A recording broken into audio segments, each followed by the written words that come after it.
You have to transition into a state of mindfulness.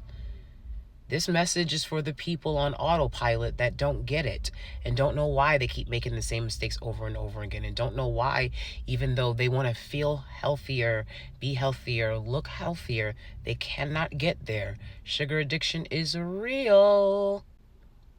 I'm still struggling with it. I had some cookies this morning, just a few. Valentine's Day, and there's candy everywhere. Temptation is around every corner. I feel like we talked about losing weight and whatnot, and like skinny people or being skinny. People talk about that stuff, and then they go off back to their skinny lives, and they don't really help y'all to understand how to get there mentally, right? Because everyone's like, just go to the gym. And like when you're depressed and you're feeling down, and when you're fat, when you're 250 plus pounds, I've been there. That's why I'm talking to you, because I've been there. A lot of y'all faves have never been fat. I've been fat many a time, okay? And I relate to the fat community.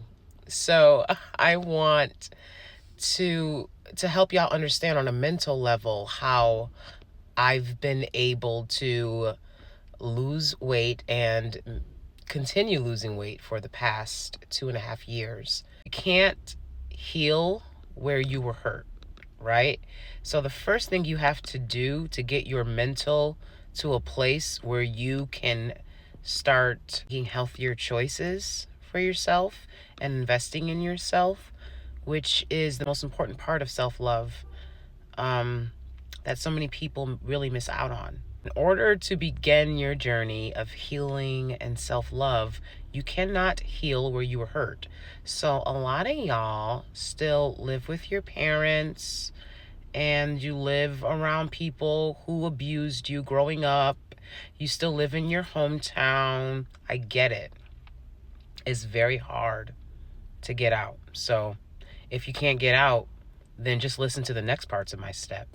But if you can get out, if you can get away from people who have hurt and abused you, I would implore you to do that. People talk about how they're so healed and, they've gotten so far and aren't as and they're still living with their parents or living in their hometown and living around people that abuse them and traumatize them. I don't believe that, right? So you can talk about being healed all you want, but if I know you're still in the same environments that hurt you, well, that's only so much we can do. Because you're not Jesus. You're not capable of forgiveness at that level. You need to get away from the places that have hurt you so that you can heal. And that was the most important step for me.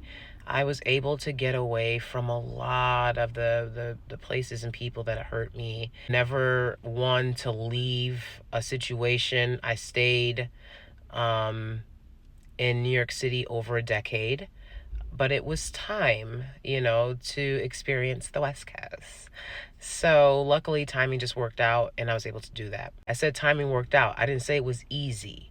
It's going to be difficult, but those are some of the most important steps: getting away from the people that have hurt you and understanding that healing is a journey of solitude. It's not a journey other people are going to be going on with you. So you're going to feel alone a lot, and you're going to be alone a lot.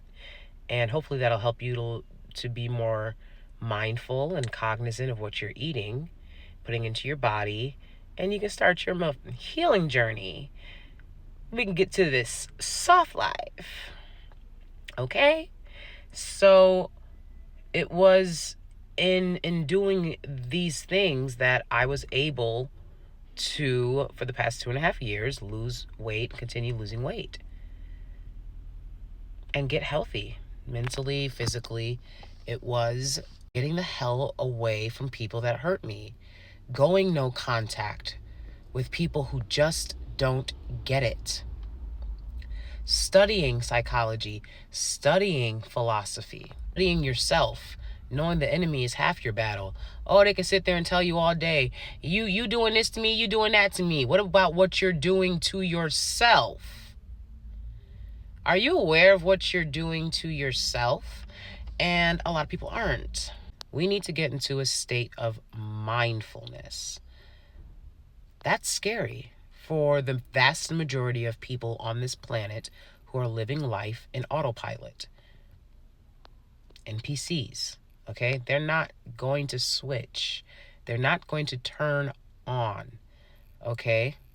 Now, y'all want to talk about getting locked in, but you're not even turned on. How you going to get locked in when you ain't turned on? It don't make any sense, okay? So whatever you want to call it, awakened, a willing, whatever, get to it. Oh, I can't just move away from my family. Can you begin to understand that if these people have hurt you, they cannot serve you? Can you begin to understand that? And if you can begin to understand that, you can begin to understand that at this point in time, people who have hurt you serve absolutely no value in your life, serve less than having value in your life, and you're wasting your time. And that circle you keep waking up and repeating day after day, that pattern you just can't break.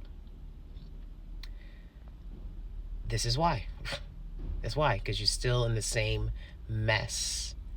I can't get away from this. I can't get away from that. I can't not call my mom. I can't not call my this. I can't not call my that. Did they put their hands on you? Yeah, you can. You can do it. You're an adult. You just don't want to do it. Okay. And then you wake up day after day after day, and you still eating Little Debbie snack cakes for breakfast. I speak from experience. So let's keep talking about this.